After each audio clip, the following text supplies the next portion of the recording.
Salut à toutes et à tous et bienvenue sur Warzone, votre podcast spécial baseball universitaire et le tout en français.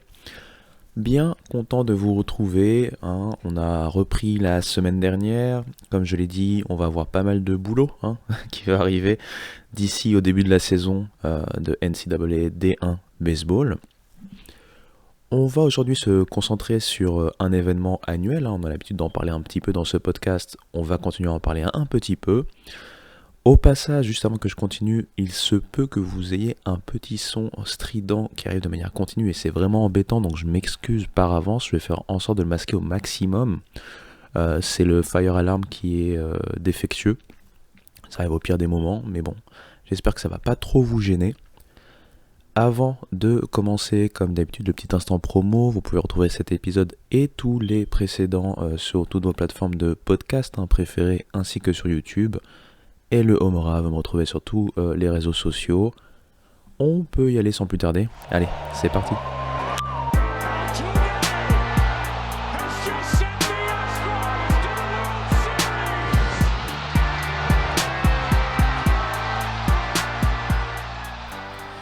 Alors, l'événement annuel que l'on a bien sûr au niveau de l'association des coachs, la fameuse American Baseball Coaches Association, permet aussi de lancer quelque part la saison. Vous le savez sans doute pour ceux qui ont l'habitude d'écouter ce podcast depuis quelques années maintenant, c'est un peu une sorte de start à la saison avec notamment le discours du dernier coach vainqueur des College World Series en NCAA D1 Baseball.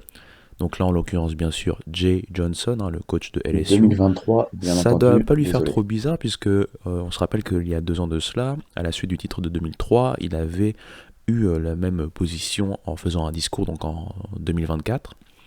Là, en 2026, rebelote, après le titre de 2025.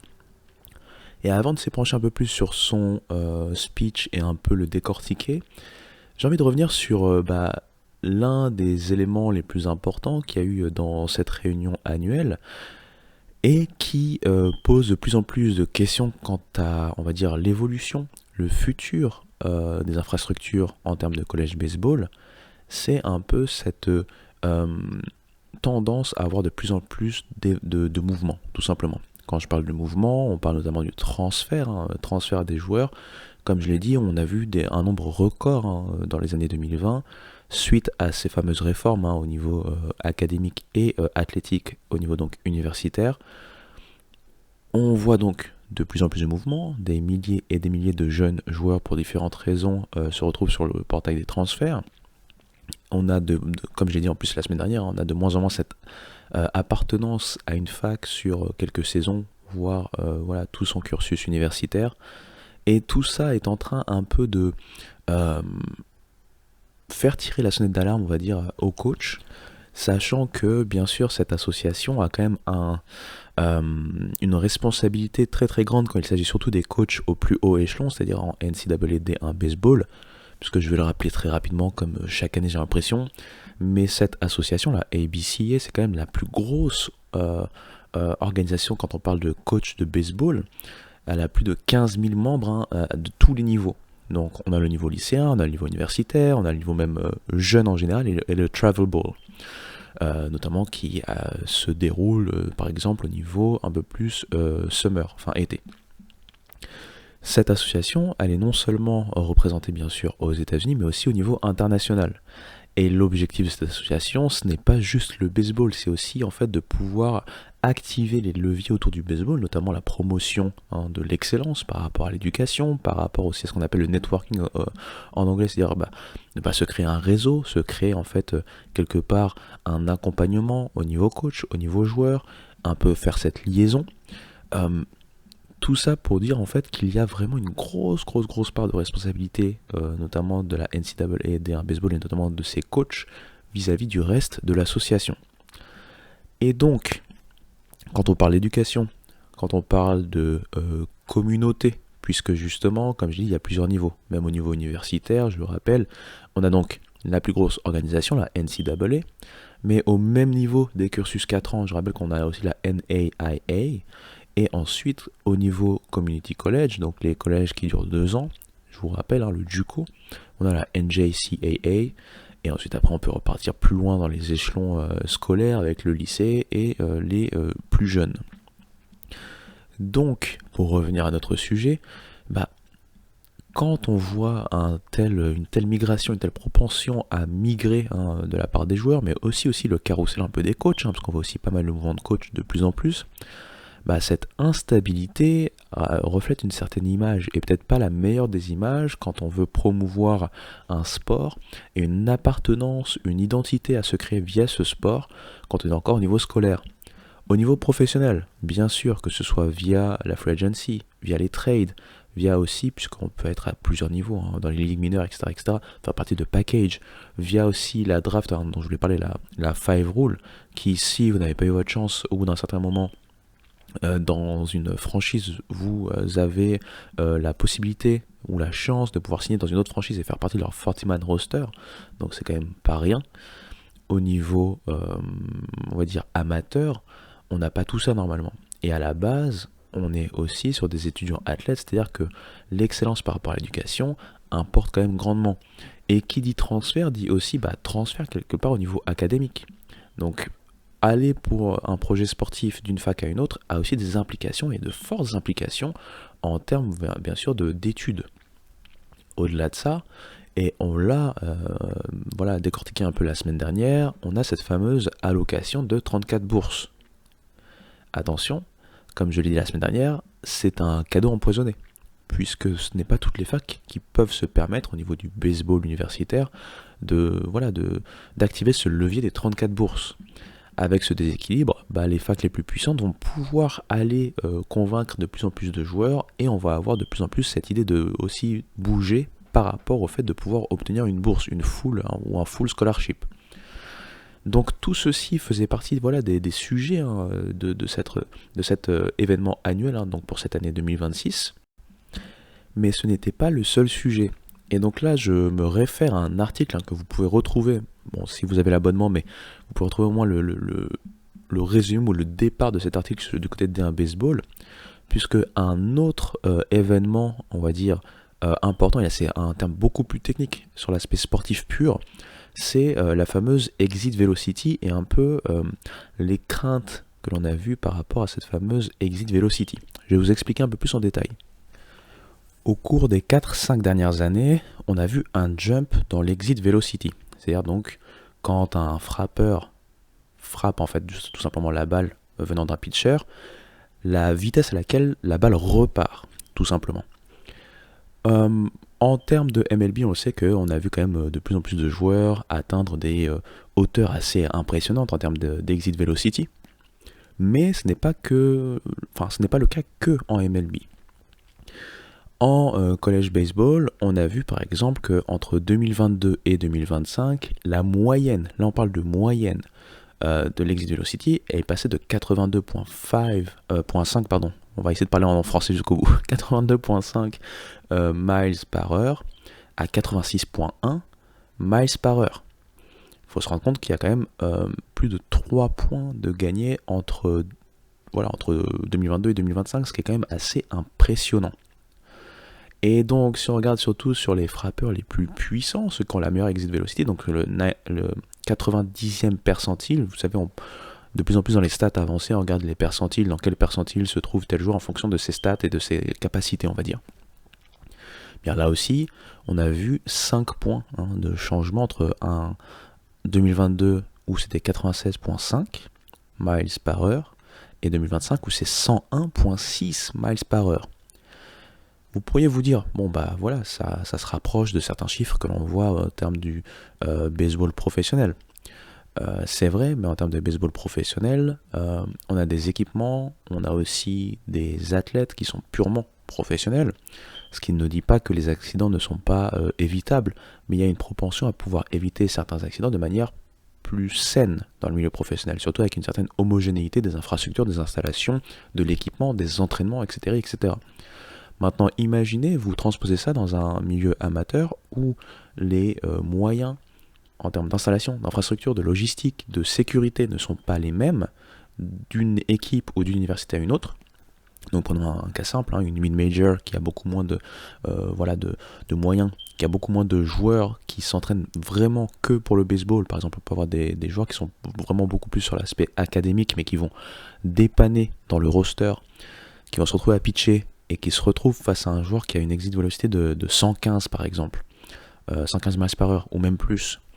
Et bah le risque d'une balle qui retombe vers le pitcher à cette forte vélocité avec un pitcher qui est beaucoup moins alerte, beaucoup moins au fait, beaucoup moins entraîné, beaucoup moins habitué, ça augmente forcément en termes de probabilité les risques d'accident ou d'incident.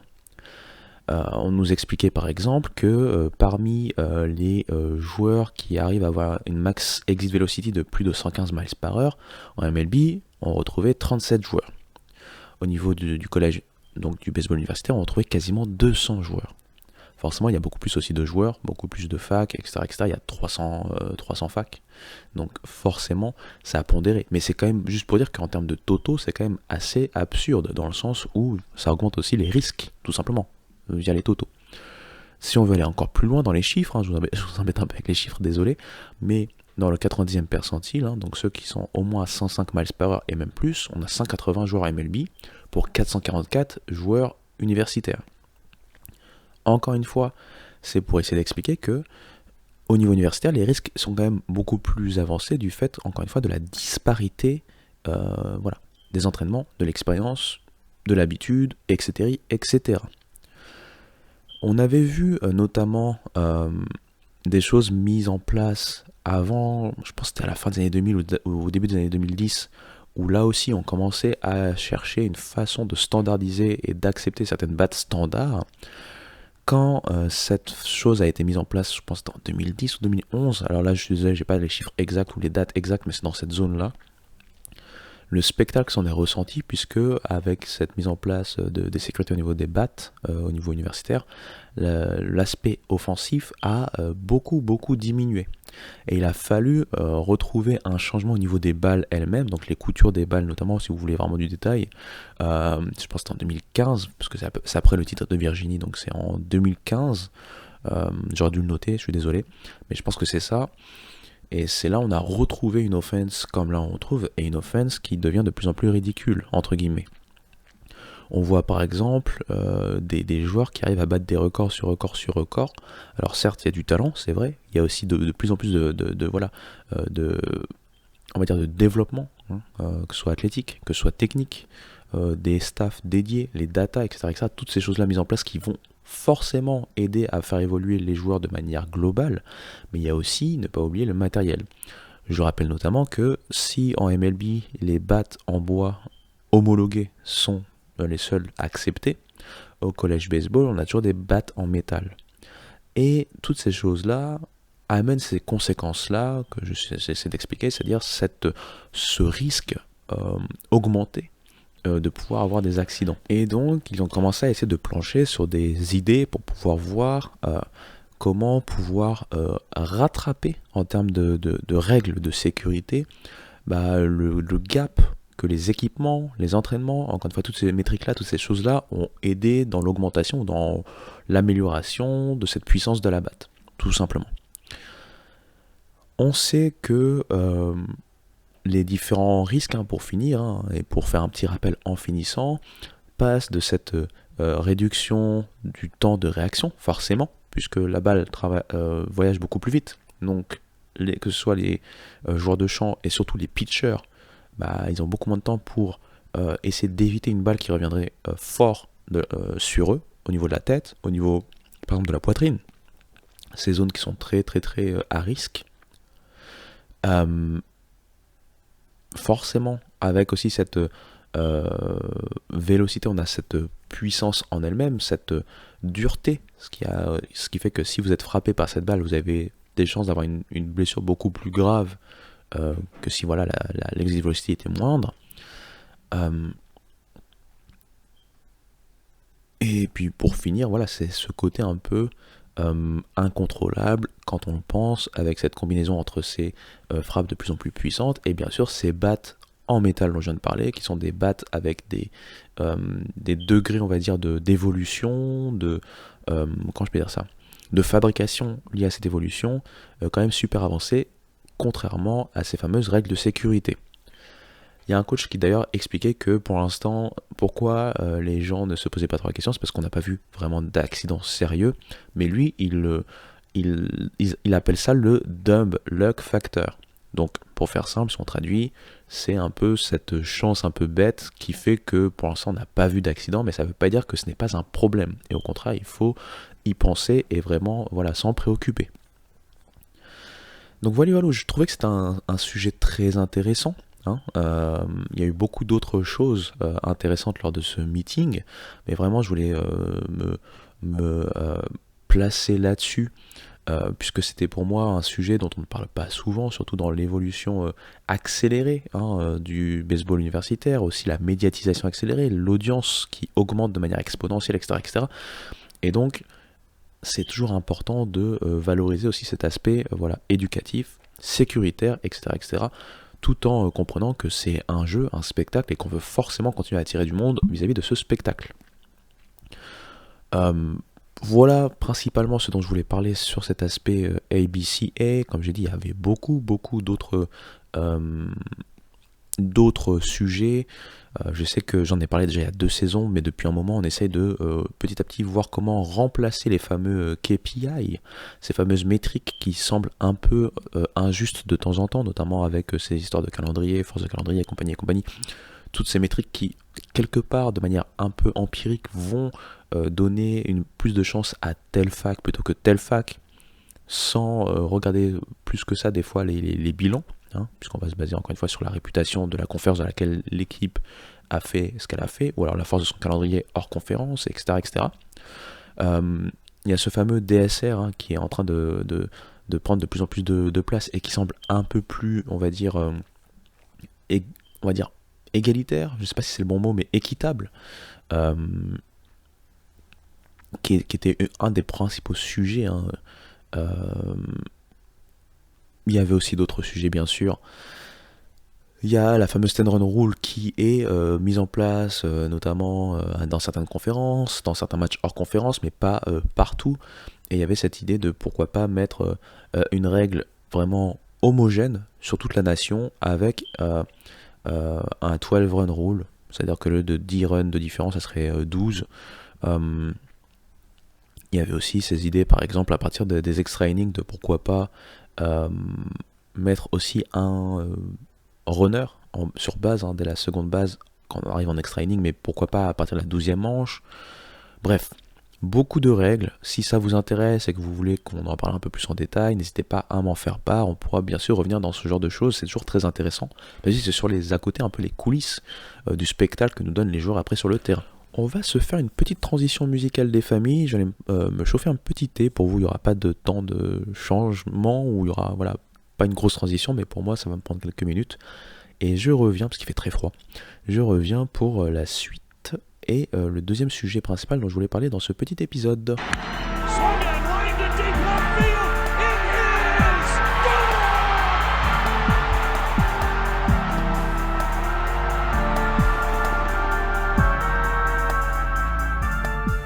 Le deuxième sujet dont je veux parler, c'est de nouveau un focus sur les joueurs. On en a parlé un peu rapidement la semaine dernière avec notamment les joueurs à suivre par rapport à la draft. Là, ça va pas forcément être l'occasion de parler d'eux, même s'il y en a certains qui vont forcément être dans ce sujet. Chaque début de saison, maintenant vous commencez à comprendre, on a tous ces rankings de pré-saison, que ce soit en termes de team, que ce soit en termes de conférence, que ce soit en termes de joueurs. Et là, je vais revenir sur les joueurs qui ont été pris ou sélectionnés pour être dans la pre-season All-America Team. Donc en fait, teams, on va dire, puisqu'il y a plusieurs équipes en pre-season comme lors de la saison.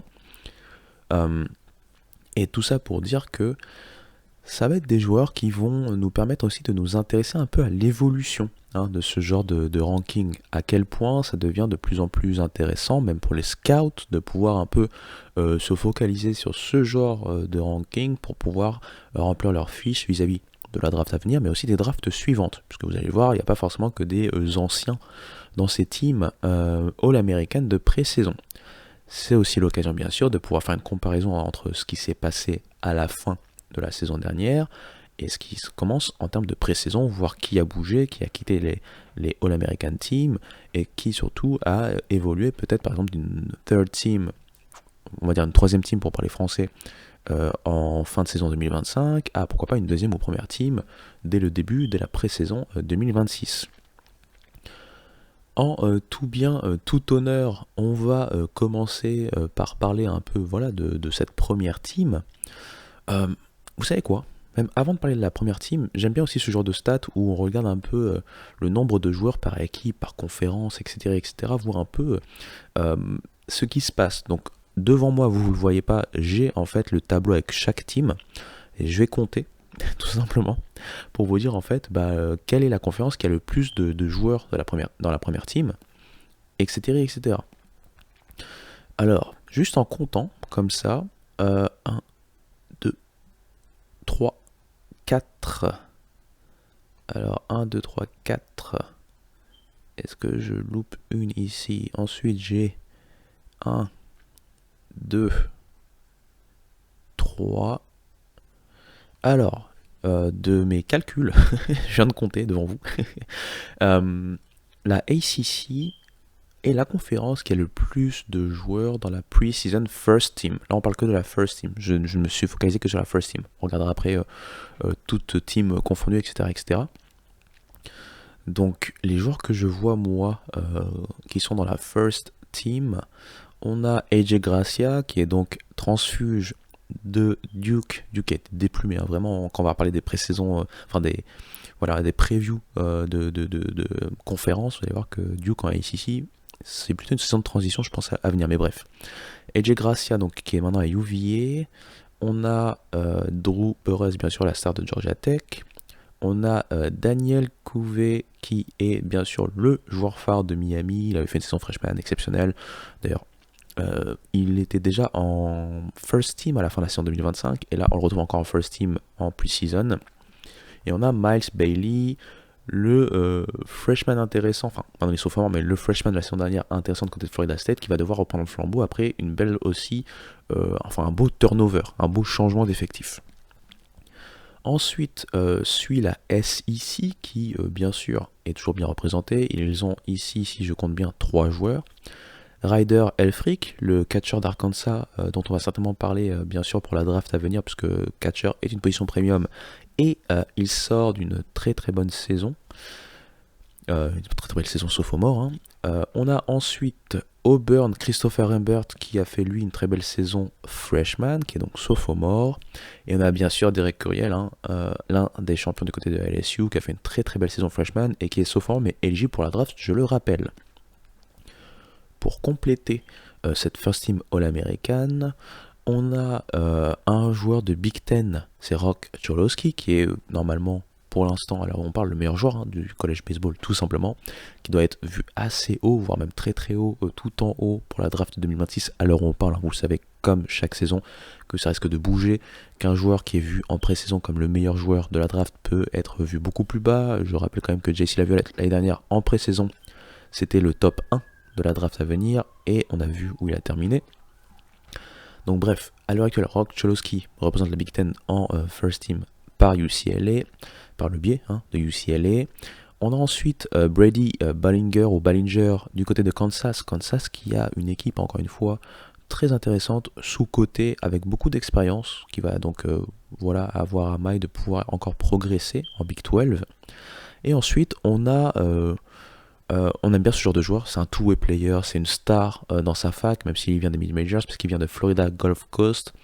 C'est Evan Dempsey, dont on entend parler, puisque c'est un fameux two-way player star dans sa fac, et qui pourrait faire du bruit par rapport à la draft à venir. Alors il a des chiffres, bien sûr, moindres, mais on rappelle qu'il est two-way player, donc les chiffres offensifs moindres, c'est pas très grave quand on voit le potentiel qu'il a. Voilà pour ma first team. Surtout pour les joueurs de position. Maintenant, je vais passer toujours en first team et du côté des lanceurs. J'ai failli les oublier en fait, pour être honnête. Mais on va les rappeler. On vient de parler justement de Evan Dempsey, qui était donc lanceur, surtout en termes de relève. En termes de relève. En fait, il a mixé relève et starting. Il a en tout lancé 70 manches, peut-être un peu moins, et il avait un IRA de 1,97. Alors oui, c'est dans une conférence mid-major, donc bien sûr, ce sont des chiffres à pondérer. Peut-être la vague de batteurs en face de lui était moindre dans le calendrier de conférence, ce qui aide, mais c'est quand même à noter. Si on remonte, on va continuer d'abord dans les releveurs. On a bien sûr Tony Pluta, le closer d'Arizona, qui a fait une saison exceptionnelle. Arizona qu'on a retrouvé bien sûr très très loin dans le tournoi national la saison dernière, et pas pour rien, il était jusqu'au College World Series. Et il a été un des maîtres artisans de ce pitching staff qui était quand même un peu décrié en pré-saison 2025 et qui au final a vraiment déjoué les pronostics, qui a vraiment tenu Arizona très très loin dans la saison. Lui, il avait donc un IRA de 1,46. Il a eu 14 saves.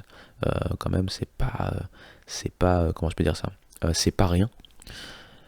Le troisième releveur, et donc dernier releveur de ce groupe-là, c'est un finaliste des College World Series. C'est bien sûr Dominique Carbonet, le lanceur gaucher junior de Coastal Carolina.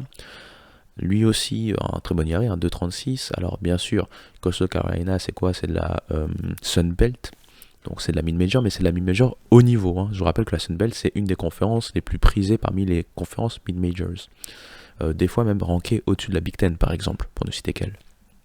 Donc en tout cas, il a fait une très belle saison. En témoigne, voilà, lui et son groupe, ils sont partis jusqu'en finale. Je rappelle, 23 victoires d'affilée avant donc de perdre en finale face à LSU. Et ensuite, quand on regarde les starters, là, on a du très très haut niveau. Alors, je vais commencer par le joueur moi qui m'a bluffé parce que c'était qu'un freshman, c'est le lanceur, j'allais dire star, mais d'abord starter avant de dire star, d'Oregon State qui a un peu appris sur le tard, c'est Dax Whitney.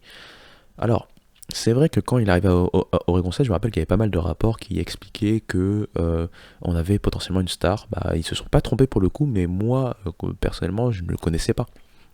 Donc quand je l'ai vu lancer dès les premiers matchs de, vous savez, les tournois de début de saison, j'étais impressionné. Et surtout, il a réussi à trouver une sorte de rythme de croisière. Et c'est ça qui était le plus impressionnant avec lui. Ça n'a pas été, par exemple, des hauts et des bas. Alors, il y a eu des hauts et des bas en début de saison, mais après, quand il a trouvé ce rythme de croisière, il a été vraiment très régulier jusqu'à la fin de saison. Et là, ça ne m'étonnerait pas qu'il devienne vraiment le l'ace attitré en fait de Oregon State sur la saison à venir. Et il n'est que sophomore. Donc 3,40 d'IRA notamment, 76 manches lancées. Alors, pour ceux qui sont habitués à la MLB, 76 manches lancées, c'est rien dans un calendrier MLB, mais là, on se rappelle qu'ils n'ont qu'une cinquantaine de matchs. Voilà, donc c'est quand même pour montrer à quel point ce qu'il a fait, c'est assez exceptionnel. On va remonter, et je pense que ce qu'on va faire, on va parler d'abord des lanceurs qui viennent des mid-majors, avant de parler des lanceurs stars des Power Conferences. On va commencer par Ethan Norby. Ethan Norby, lanceur gaucher de East Carolina. East Carolina, c'est une usine à lanceurs. Je le rappelle, Trey Savage, juste pour donner un seul exemple. Carson Whisenhunt, etc. Mais bref, Trey Savage, puisqu'il a fait les College World Series, il a surtout fait un gros match en College World Series, on le rappelle, avec bien sûr les Blue Jays. Et donc, East Carolina ne faillit pas à sa réputation. Ils ont toujours des gros lanceurs. En témoigne ce fameux Ethan Norby, qui est d'ailleurs éligible pour la draft. 3,90 arrêts. 14 starts sur 18 apparitions, 90 manches lancées surtout, c'est très important, c'est-à-dire qu'il a montré qu'il était suffisamment solide physiquement, pas trop de pépins physiques, etc. Et une sortie assez solide, à défaut d'être incroyable.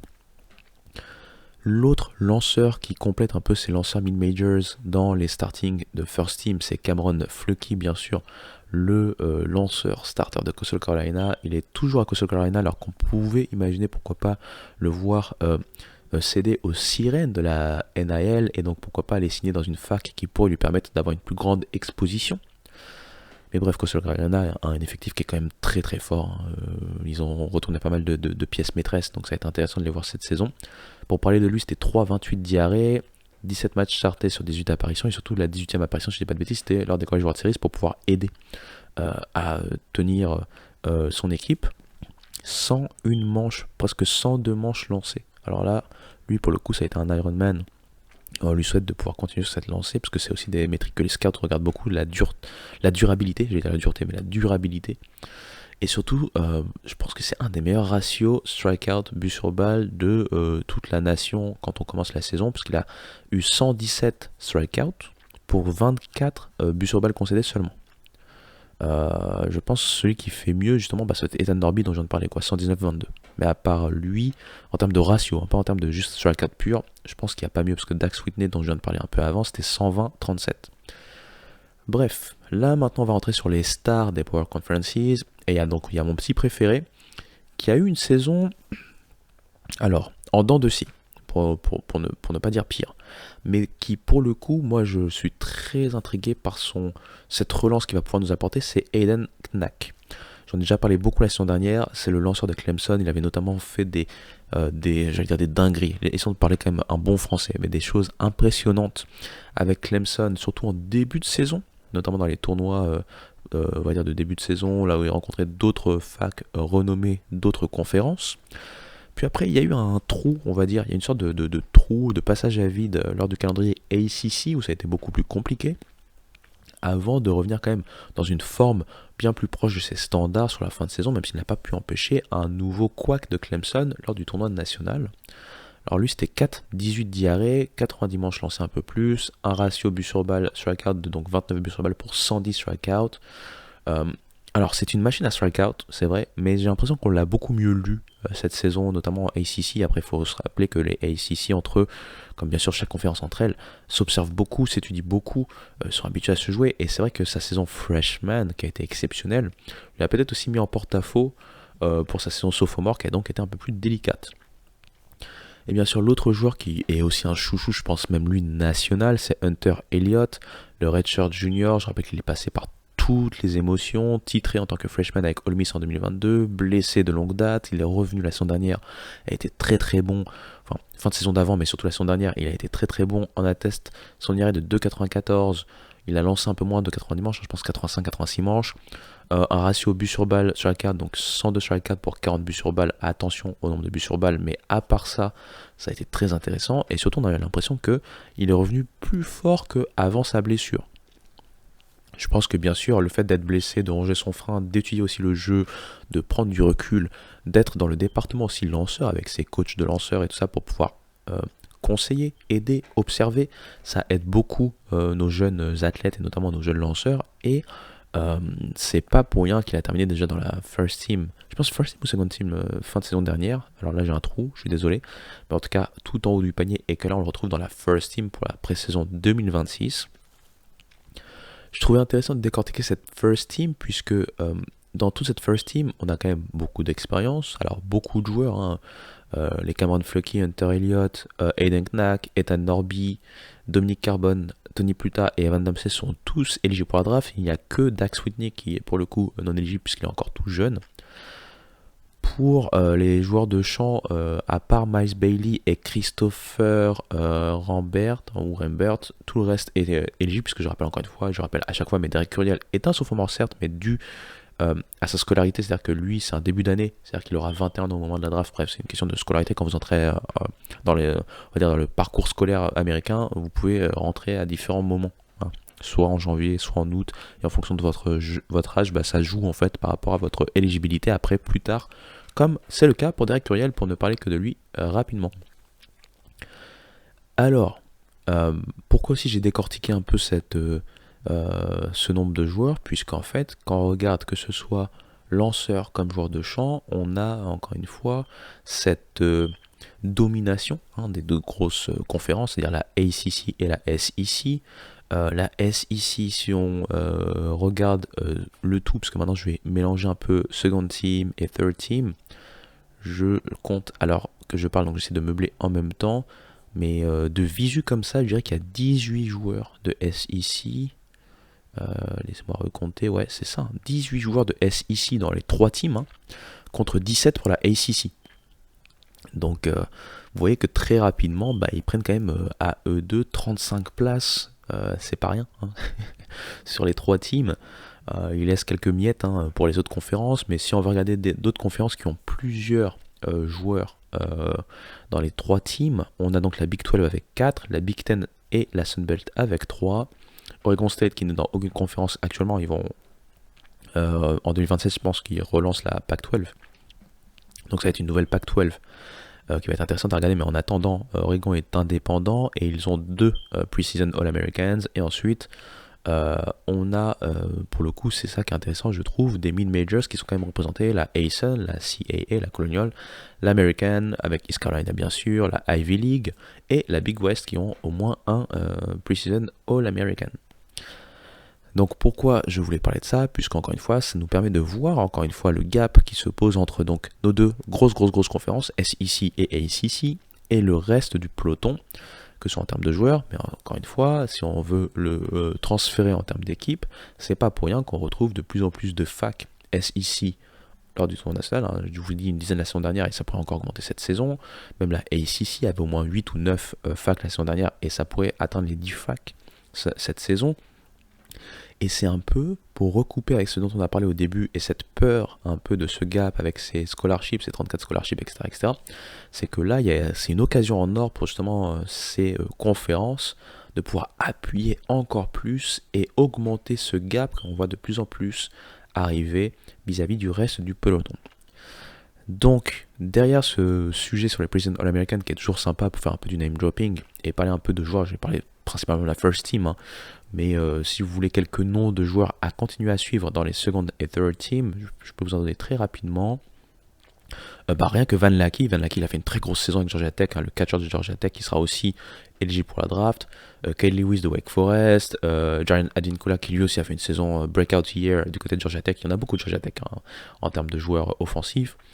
Des joueurs dont j'ai parlé qui ont eu des saisons un peu plus décevantes mais qui sont attendus au tournant comme Justin LeBron.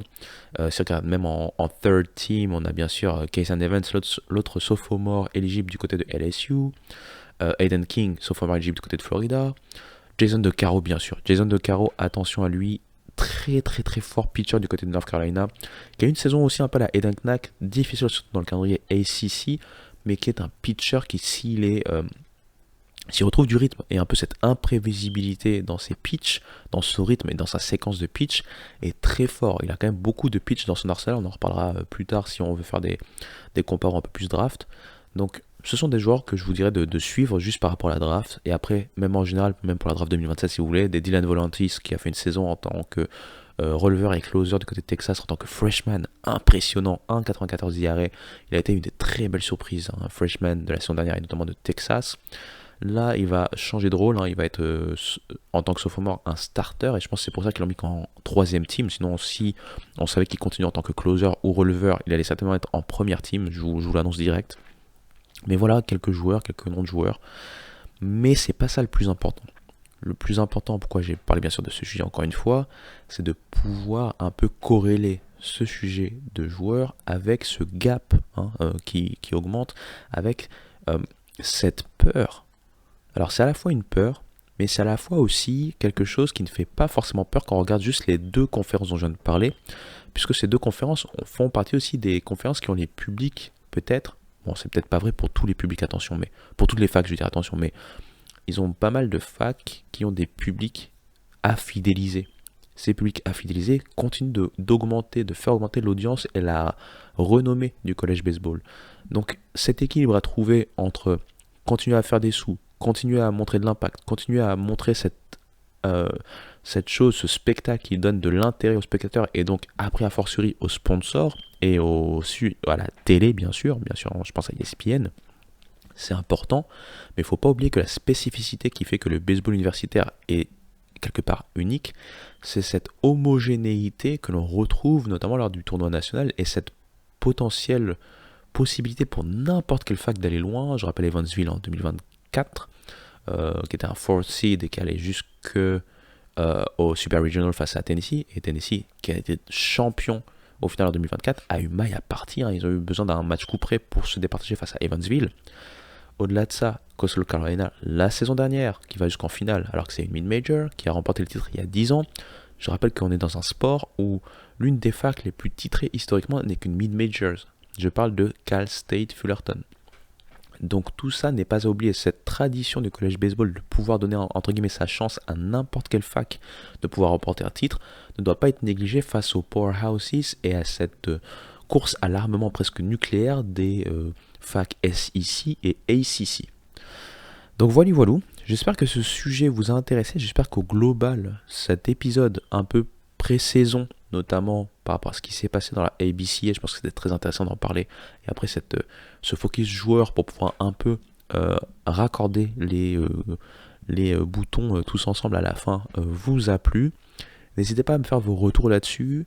Comme je l'ai dit, je ne peux pas vous dire quand va sortir le prochain épisode, ça peut être dans quelques jours, dans une semaine, etc. Mais je vais surtout enregistrer masse de previews, le plus que je peux dans un temps record pour pouvoir vous proposer des previews de manière régulière jusqu'au début de la saison qui va arriver lors de la troisième semaine de février, comme chaque année. Voilà. J'espère que ça vous a plu. Encore une fois, vraiment désolé pour les bruits. J'espère que j'aurais pu, via le montage, en éliminer la plupart. C'est pourquoi aussi je fais pas un épisode très long parce que j'imagine pour les oreilles ça doit être chiant, et franchement si vraiment c'est trop compliqué à écouter et que je me rends compte, je vais faire des coupes dans l'épisode et tant pis. Mais sur tous ces bons mots, sur tous ces mots techniques de montage, je vous souhaite à tous une très bonne suite de semaine et on se retrouve très bientôt. Allez, ciao.